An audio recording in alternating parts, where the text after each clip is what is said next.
예수님께서 행하신 세 번째 표적이라는 말씀을 가지고 여러분들과 은혜를 나누고자 합니다. 자, 오늘 본문 말씀은요, 예수님께서 두 번째 표적을 행하신 후 얼마 되지 않아서 세 번째 표적을 행하신 장면입니다.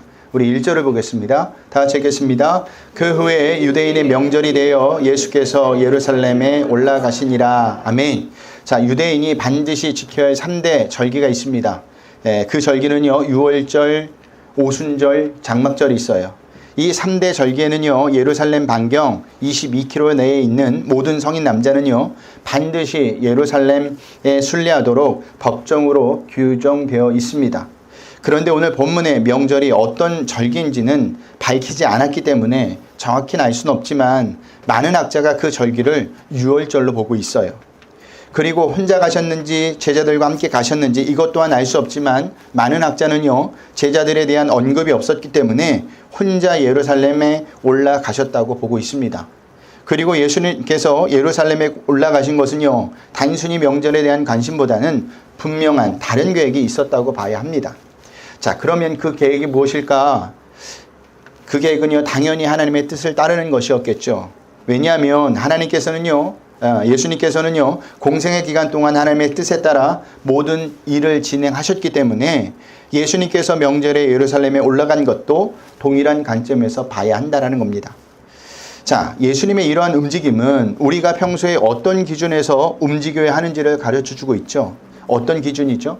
하나님의 뜻을 발견하고 그 뜻대로 움직이는 겁니다. 그러므로 우리의 모든 판단과 결정, 선택 등에 앞서 하나님의 뜻을 발견하는 것이 중요해요. 자신의 생각이나 주변 여론도 중요합니다. 하지만 무엇보다 중요한 것은요, 자신의 생각이나 주변 여론이 아니라 하나님의 뜻을 발견하는 것이 무엇보다 중요하다는 거예요. 왜냐하면 사람이 마음으로 계획할지라도 그 걸음을 인도하시는 분은 누구시기 때문이에요? 하나님이시기 때문입니다. 그러므로 우리는요, 언제든지 하나님이 나를 위한 계획을 가지고 있음을 믿고 그 계획이 무엇인지 말씀과 기도로 찾아야 한다는 거예요. 그래야 인생이라는 시간을 낭비하지 않고요, 더 나아가서 우리를 향한 하나님의 계획대로 살 수가 있게 되는 겁니다.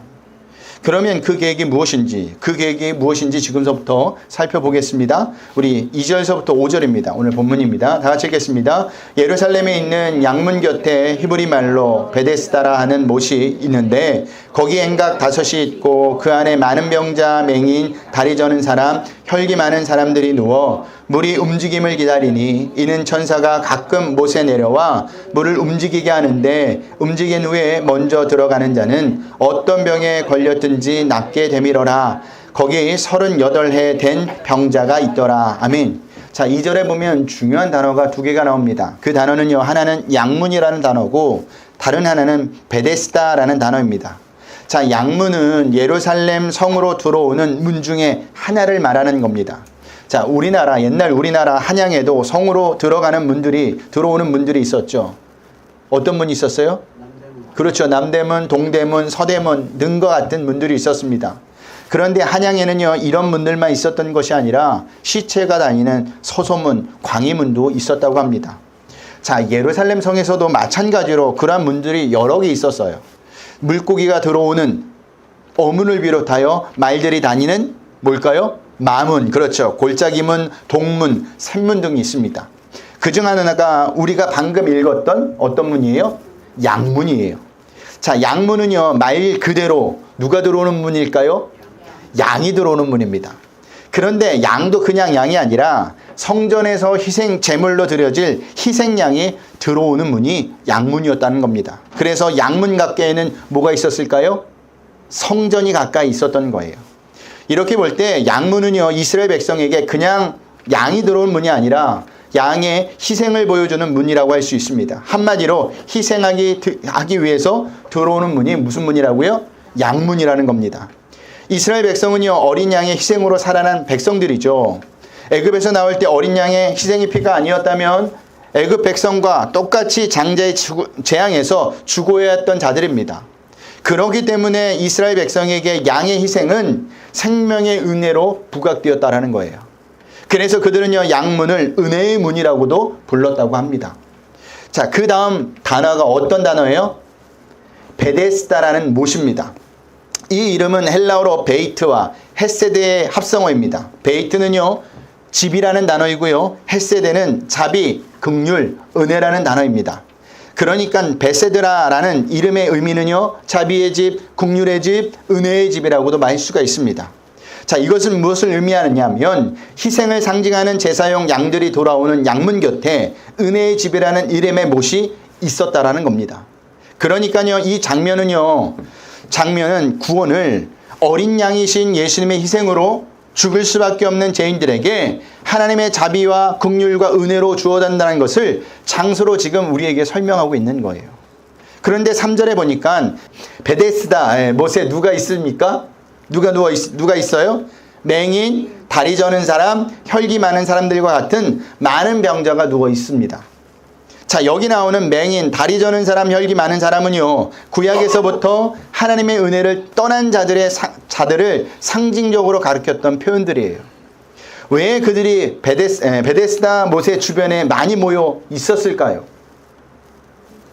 분명히 성경에서 말하고 있죠. 못이 물이 움직일 때 제일 먼저 뛰어가는 사람은 병이 낫는다는 전설을 믿고 그 못에 물이 움직이기만을 기다리고 있었다라는 겁니다.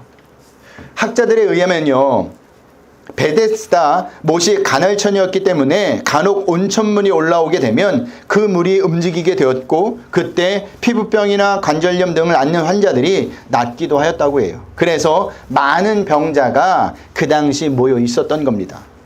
자, 한번 이 광경을 한번 생각해 보세요. 머릿속으로 한번 상상해 봅시다. 많은 병자가 은혜의 집이라는 베데스다라는 못에서 하나님의 은혜를 바라보지 않고 자신들의 힘으로 구원을 얻겠다고 지금 준비를 하고 있는 거예요. 물이 움직이기만 하면 어떻게 할 심산으로요? 서로 뛰어 들어가려고 한 모습이라는 겁니다. 참 모순된 모습이죠. 그런데 이것이 인간의 모습이고 저와 여러분들의 모습입니다. 하나님의 은혜를 구해야 할 교회에 와서 계속해서 우리는요, 하나님의 은혜를 구하지 않고 우리의 힘과 열심으로 하나님을 만족시키려는 신앙생활을 하고 있습니다. 왜 그럴까요? 그래야만 마음이 편해지기 때문이에요. 그래야 신앙생활을 잘하고 있는 것 같기 때문입니다. 그런데요, 그것은요, 모두 다 자기 만족에 불과합니다.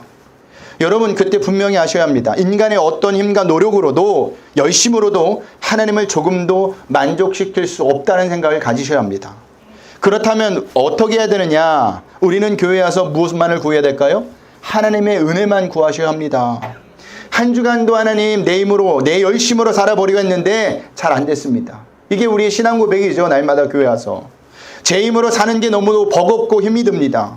제게는 하나님의 은혜가 필요합니다. 그래야 한 주간 살아갈 수 있습니다. 라고 구하면 되는 겁니다. 우리가 교회 와서. 그것이 우리가 하나님 앞에 와서 할 일입니다. 그렇다고 여러분들에게 아무것도 하지 말라는 소리가 아니에요. 어디 가서 유수훈 목사님이 아무것도 하지 말란다 이렇게 하면 큰일 납니다. 예. 제가 말하는 것은 하나님의 은혜를 받은 자라면 하나님께 감사하며 하나님이 기뻐하시는 삶을 살게 되어 있다는 겁니다. 이게 누가 시켜서 하는 게 아니라 자발적으로 그렇게 된다는 것을 이야기하는 거예요. 그렇기 때문에 이것을 우리는 신앙생활하면서 잘 구별하셔야 돼요. 내 열심으로 아닌지 아니면 하나님의 은혜로와 감격과 감사해서 하는지를 말입니다. 그런데 이것을 어떻게 구별하느냐? 쉬워요. 어떻게 구별하느냐 하면 신앙생활하면서 내 열심으로 하는 사람은요, 일할 때 잘 되지 않으면 어떤 반응이 나오는지 아십니까? 하나님께 원망과 불평을 합니다. 하지만 하나님의 은혜의 감격과 감사해서 하는 사람은요, 일이 잘 안 될 때에도 하나님의 뜻이 무엇인지를 다시 한번 생각하게 되고 그 속에서도 하나님께 감사한 일을 찾는다라는 사실이에요. 똑같은 일은 하지만 받아들이는 것은 이렇게 달라지는 겁니다. 그래서 오늘 본문에 자신의 힘으로 단 한 발자국도 움직일 수 없는 38년 된 병자가 등장하는 거예요. 무슨 말이냐? 38년 된 병자가 다 저와 여러분이라는 겁니다. 자, 예수님께서 38년 된 병자에게 물으세요. 우리 6절을 볼까요? 우리 다 같이 읽겠습니다. 예수께서 그 누운 것을 보시고 병이 벌써 오래된 줄 아시고 이르시되 내가 낫고자 하느냐. 아멘. 예수님이 뭐라고 물으세요? 내가 낫고자 하느냐. 당연히 낫고 싶죠.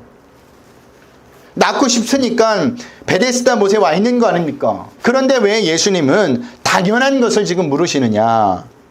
예수님 당신이 치료해 주시겠다는 겁니다. 문제를 당신이 해결해 주시겠다는 거예요. 그러지 않고서는 예수님이 그렇게 물어보지 않습니다. 그렇다면 예수님께서 이렇게 물으실 때 어떻게 대답해야 되느냐? 어떻게 대답해야 되죠? 아멘, 내가 낳고 싶습니다 라고 하면 되는 겁니다. 어떻게 보면 굉장히 쉽죠? 그런데 인간은요, 이렇게 쉬운데도 쉽게 대답하지 못해요. 왜 그럴까요? 쉬운 게 정답이 아니라고 생각합니다. 가끔 라디오에서 문제를 내요. 1 더하기 1은 무엇입니까? 문자를 주십시오. 그러면 바로 문자 안 와요, 사람들이. 네, 다르게 생각하더라고요. 그래서 어떤 사람이 그냥 2 했는데 정답입니다 그러면 사람들이 다 놀래요. 왜 그럴까요? 쉬운 게 답이 아니라고 생각하기 때문입니다. 그래서 어려운 길을 택하는 거예요. 1 더하기 1은 3인가? 뭐 다른 의미가 있는 게 아닌가? 막 고민하다가 그 정답을 다른 사람에게 놓쳐버리는 거예요. 그런데요, 실제로 이런 일들이 성경에 많이 나와 있습니다. 이스라엘 백성이 광야에서 먹을 것 때문에 하나님과 모세를 향하여 원망한 적이 있었죠. 그로 인해 하나님께서 이스라엘 백성들을 불뱀으로 심판하심으로써 많은 백성이 죽었습니다. 상황이 이렇게 되자 이스라엘 백성은요, 자신들의 범죄를 인정하고 모세에게 불뱀이 떠나게 해달라고 부탁을 하죠. 그때 하나님께서 모세에게 놋뱀을 만들어 장대 위에 매달아 불뱀에 물린 자마다 그것을 보면 어떻게 해주겠다고 합니까? 살게 해준다고 하셨습니다. 너무 쉬운 방법이죠. 불뱀을 물렸다면 장대에 달린 놋뱀만 보면 사는 겁니다. 여러분이라면 이 사실을 믿겠습니까? 지금은 믿는다고 말할 겁니다. 하지만 막상 그런 상황이 닥치면 안 믿어요. 말이 안 된다는 소리를 할 겁니다. 왜요? 그 이유는 너무 쉽기 때문이에요. 나병에 걸린 아람 군대 장관 나아만 장관도 마찬가지였죠. 엘리사가 나아만에게 요단강에서 7번 몸을 씻으라고 합니다. 그러면 내 살이 회복되어 깨끗해질 것이라고 하자 어떤 반응을 하죠? 분노를 해요. 왜 분노를 하죠? 나병이 낫는 방법이 너무 쉽기 때문이에요. 그러니 못 믿겠다는 겁니다. 그런데 나아만 장군이 나중에 마음을 돌이켜 요단강에서 7번 몸을 씻으니 어떻게 되었습니까? 살이 어린아이 같이 희게 깨끗하게 회복되었습니다. 이것은 오늘날도 마찬가지예요. 이 복음은요, 예수님을 믿기만 하면 구원해 주신다고 하는데 많은 사람은 그 사실을 믿지 못합니다. 오히려 이상한 눈으로 쳐다보죠. 왜 그럴까요? 말이 안 되게 쉽기 때문입니다. 차라리 고행을 하면, 차라리 목표에 도달하면 구원해 준다는 것이 더 설득력 있다고 생각을 하게 됩니다. 그래서 자꾸만 우리는요, 하나님 앞에 나와서도 계속 무언가를 꺼내고 싶은 겁니다. 아니에요. 그것은 구원이 아닙니다. 구원은 죄로 인해 죽을 수밖에 없는 인간에게 거저 주시는 은혜예요. 구원은 인간 편에서 할 수 있는 일이 아무것도 없습니다. 그저 예수님께서 죄로 인해 죽을 수밖에 없는 나를 위해 죽으셨다는 것을 그저 믿으면 되는 거예요. 그래서 그것을 은혜라고 하는 겁니다. 만약 이것이 거짓이라면 예수님께서 십자가 옆에 있던 강도에게 내가 진실로 내게 이르노니 오늘 내가 나와 함께 낙원에 있으리라고 말씀하시면 안 됩니다. 왜 안 되죠? 옆에 있던 강도는요, 죽기 전까지 하나님께 꺼내놓을 만한 일들을 하나도 하지 않았어요. 여지까지 범죄만 저질렀습니다. 이제 몇 분 후면 이제 죽게 생겼는데 그가 어떻게 좋은 일들을 꺼내놓을 일들을 할 수 있겠습니까? 없어요. 그런데도 예수님께서 분명히 뭐라고 말씀하세요? 내가 진실로 내게 이르노니 오늘 내가 나와 함께 낙원에 있으리라 라고 하십니다. 그 의미는 구원을 위해 인간이 할 수 있는 것은 아무것도 없다는 것을 말해주고 있는 겁니다. 예수님 당신만이 구원이시라는 거예요. 오직 예수라는 겁니다. 여러분, 우리가 하나님께 구원받기 위해서 할 수 있는 일은 아무것도 없어요. 진짜 아무것도 없습니다. 이것을 먼저 인정하셔야 합니다. 그래야 하나님께서 베푸신 십자가의 은혜를 받아들일 수가 있는 거예요. 그런데 많은 자가 이것을 인정하지 않죠. 그래서 그래서 하나님께서 어떻게 하느냐? 우리의 삶 가운데 절망을 주시는 겁니다. 좌절을 주시는 거예요. 왜 주실까요? 그래야 비로소 하나님의 은혜를 붙들 수 있기 때문입니다. 아, 내 힘으로 살아봤는데 안 되는구나. 내가 이렇게 열심을 부려봤는데도 안 되는구나. 절망하니까 하나님을 찾게 돼 있다니까요. 사람이 절망하면 그제서야 다른 것을 보게 돼 있습니다.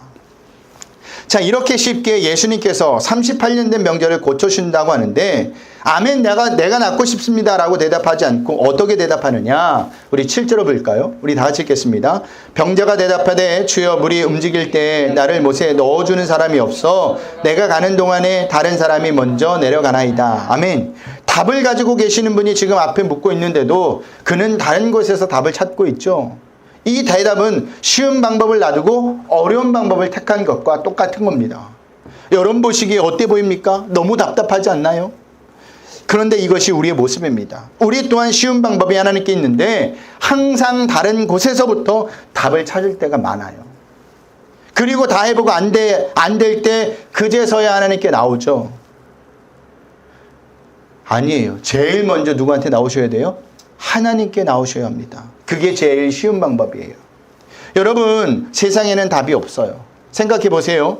베데스다 못에 어떤 사람들이 모여 있다고 했죠? 많은 병자가 모여 있다고 합니다. 모두 각자 절박한 상황이에요. 나름대로 병을 고치름을 받아야 할 이유가 있는 자들입니다. 그렇다면 38년 된 병자를 못에 넣어줄 사람이 누가 있겠습니까? 아무도 없어요. 왜 없느냐? 모든 사람이 들어가도 다 낫는 것이 아니라 가장 먼저 물이 동할 때 가장 먼저 들어가는 사람이 낫는다고 하니 누가 그 기회를 포기하겠습니까? 포기 안 하죠. 내가 먼저 들어가야 하는데. 그러면 이 상황에 많은 병자가 어떻게 할 것 같습니까? 어떻게 해서든지 자신이 먼저 들어가기 위해 안간힘을 쓸 겁니다. 수단과 방법을 가리지 않을 거예요. 남을 끌어내서라도 남을 밟고서라도 자신이 먼저 못해 물이 움직일 때 들어가라고 할 것입니다. 그런데 이것이 지금 우리가 살고 있는 세상이에요. 그래서 세상에는 답이 없다고 하는 겁니다. 세상은요, 자기가 우선이에요. 남을 끌어내려라서라도 남을 밟고서라도 자신은 성공하고 싶은 게 세상이에요. 그런 자들이 남을 위해 손을 볼까요? 절대 안 봅니다. 자신이 손해되는 일은 절대 하지 않아요. 그러니 다른 사람의 돈을 벌 수 있는 좋은 방법이 있다는 말에 속지 마셔야 합니다. 자신이 돈 벌 수 있는 방법이 있는데 다른 사람을 소개시켜준다? 말이 안 되는 거예요. 이불가게 사장님이 알려주시더라고요. 목사님은 그런 거 안 하겠지만 누가 목사님한테 좋은 투자자가 있어요. 투자할 곳이 있어요. 거기 가면 몇 배 불려줄 겁니다. 이런 말을 하면 절대 속지 마세요, 목사님. 제가 인생을 살아보면서 분명히 좋은 답이 있는 곳에는 자기만 알지 절대 남을 알려주지 않는다고.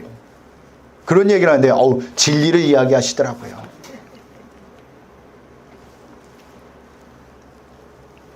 인간은요, 언제나 먼저 자기를 먼저 생각하게 되어 있어요. 그게 인간입니다. 자, 그 말씀을 듣고 예수님께서 어떻게 해주시느냐? 38년 된 병자를 못에 얼른 넣어줄까요? 아니죠. 그냥 말씀으로만 고쳐주십니다. 우리 8절 9절을 보겠습니다. 우리 다 같이 읽겠습니다. 예수께서 이르시되 일어나 내 자리를 들고 걸어가라 하시니 그 사람이 곧 나아서 자리를 들고 걸어가니라. 이날은 안식일이니. 아멘. 수가성 여인의 사건에서도 말씀으로 예수님은 그녀를 구원하셨죠. 왕의 신하 아들을 살리는 사건에서도 예수님은 말씀으로 그를 살리셨습니다. 오늘 본문에서도 마찬가지예요. 말씀으로 38년 된 병자를 고쳐주십니다. 만약 예수님께서 38년 된 병자를 못에 집어넣어서 낫게 해주셨다면 그 자는 예수님을 어떻게 기억했을까요? 병을 낫게 하는 분으로 기억하지 않고 병을 나을 수 있도록 못에 넣어주신 고마운 분 정도로 기억했을지도 모릅니다. 자신이 원하는 방법으로 도와준 분으로 기억했을 거예요. 이 차이는 엄청난 차이입니다. 만약 예수님을 후자처럼 알았다면 그는 메시아를 만났다고 하면서도 평생 자기가 원하는 방법대로 살았을 거예요. 그리고 예수님에게 그때그때 도움을 청하는 그런 엉터리가 되었을지도 모릅니다. 이것은 우리도 마찬가지죠. 우리 또한 나름대로 자신만의 삶의 방식을 가지고 살아갑니다. 좋은 직장을 얻는 것을 내가 사는 방법으로 여겨요. 자식이 좋은 대학에 들어가는 것이 인생에서 성공하는 길이라고 여깁니다. 좋은 배우자를 만나는 것을 행복하게 사는 방법으로 여겨요. 그래서 어떻게 기도합니까? 자신이 믿고 있는 방법을 하나님께 도와달라고 기도를 합니다. 이것은요, 38년 된 병자가 예수님에게 자신을 다른 사람들보다 먼저 못에 들어가게 해달라고 구하는 것과 전혀 다르지 않다라는 거예요. 그런데 이것은 믿음이 아니에요, 여러분. 그러면 오늘 본문에서 말하는 믿음이 무엇이냐? 그것은 예수님께서 하신 말씀, 일어나 내 자리를 들고 가라는 말씀에서 찾아볼 수가 있는데 38년 된 명자가 예수님의 말씀대로 병이 나아가서 자리를 들고 걸어갔다라는 겁니다. 이것은 단지 병이 나은 기적만을 보여주는 것이 아니라 베데스다 못에 모여있던 많은 병자에게 자신이 살 수 있는 유일한 방법으로 믿고 있었던 베데스다 못을 무용지물로 만들어버리는 것이었다는 겁니다. 보세요. 못에 들어가야 산다고 믿었던 많은 병자 앞에서 말씀으로 38년 된 병자가 병이 낫고 자리를 들고 걸어가고 있습니다. 그 주변에 있던 사람들이 눈이 휘둥그러졌을 거예요. 예수님이 그 사건을 통해서, 그 표적을 통해서 무엇을 보여주고 있는 겁니까? 인간의 생명은 예수님의 말씀에 있는 것이지 베데스다 못에 있는 것이 아님을 분명히 우리에게 보여주고 있다는 사실입니다. 여러분, 좋은 직장, 좋은 대학, 좋은 배우자, 더 나아가 물질 권력득으로 사는 인생이 좋은 인생이 아니에요. 구원받는 인생이 아니에요. 예수님의 말씀으로 살아가는 인생이 참된 인생이고 믿음이라는 것을 우리에게 보여주고 있는 겁니다. 그래서 예수님께서도 사람이 떡으로만 사는 것이 아니요 하나님의 입으로 나오는 모든 말씀으로 살 것이라 라고 말씀하셨던 겁니다. 말씀을 마치겠습니다. 많은 사람은 자신들이 갖고 있는 방법이 자기들을 행복하게 해줄 것이라고 착각을 하며 살아갑니다. 그래서 자기가 세놓은 계획에 하나님은 그저 능력으로 도움만 주시면 된다는 식으로 신앙생활하는 사람들이 너무 많아요. 어제 아내가 재미난 이야기를 해주더라고요. 우리는 결혼하면 행복할 거라고 생각하는데 결혼하고 나서 시간이 지나면 누구보다 더 이 만났던 배우자들과 서먹서먹해지고 왼수처럼 지낼 때가 많아요. 그래서 어느 날 아내가 생일을 맞이해서 촛불을 끄는데 손 하나 빌으라고 했답니다. 그래서 아내가 속으로 손을 불고 촛불을 끄자마자 그 앞에 있던 남편이 확 죽어버린 거예요. 결혼할 땐 죽고 못 살았는데 왜 이렇게 되었느냐? 그게 우리의 착각이라는 겁니다. 그래서 자기가 세워놓은 계획에 하나님은 그저 능력으로 도움만 주시면 된다는 식으로 신앙생활하는 사람들이 너무 많아요. 그러면 하나님께서 들어주실까? 안 들어주세요. 왜 안 들어주실까요? 그것은 우리를 망치는 길이기 때문이에요. 만약 그때마다 하나님께서 들어주셨다면 하나님을 어떤 분으로 생각할까요? 그저 나를 도와주는 분으로 생각합니다. 여러분, 하나님은 그런 분이 아니세요. 하나님은 우리를 도와주신 고마운 분이 아니라 우리를 구원해 주신 분이십니다. 그래서 우리의 잘못된 생활 방식, 잘못된 신앙생활을 고치기 위해서 어떤 대가도 마다하지 않는 겁니다. 그래서 우리를 사랑하시지만 고통과 고난을 허락하시는 거예요. 좌절과 절망을 맛보시게 하는 겁니다. 왜요? 그러면서 하나님이 원하시는 진짜 신앙생활이 무엇인지를 가르쳐주기 위함입니다. 사람이요, 잘 될 때 배우는 것보다 힘들고 어려울 때 배우는 것이 훨씬 더 많아요. 왜 이렇게 하시느냐? 하나님이 저와 여러분들을 사랑하시기 때문이에요. 그러니 기도한 것이 내가 생각한 대로 흘러가지 않는다 할지라도 좌절하거나 절망하거나 원망하지 마시고 끝까지 하나님을 믿으시길 바랍니다. 하나님 당신이 택한 백성은 절대 포기하지 않을 뿐더러 가장 좋은 길로 인도해 주시는 분입니다. 그러니 한 주간도 세상에서 답을 찾지 마시고 하나님 말씀에서 답을 찾으세요. 그리고 날마다 하나님의 은혜로 살아가는 저와 여러분이 되셔야 한다는 겁니다. 오늘도 우리는 은혜로 나와 있는 겁니다. 그리고 한 주간도 은혜로 살아갈 겁니다. 이 사실을 잊지 않고 날마다 하나님만의 은혜를 붙드는 우리 브릿지교회 성도님들의 시길 주님의 이름으로 부탁드리겠습니다.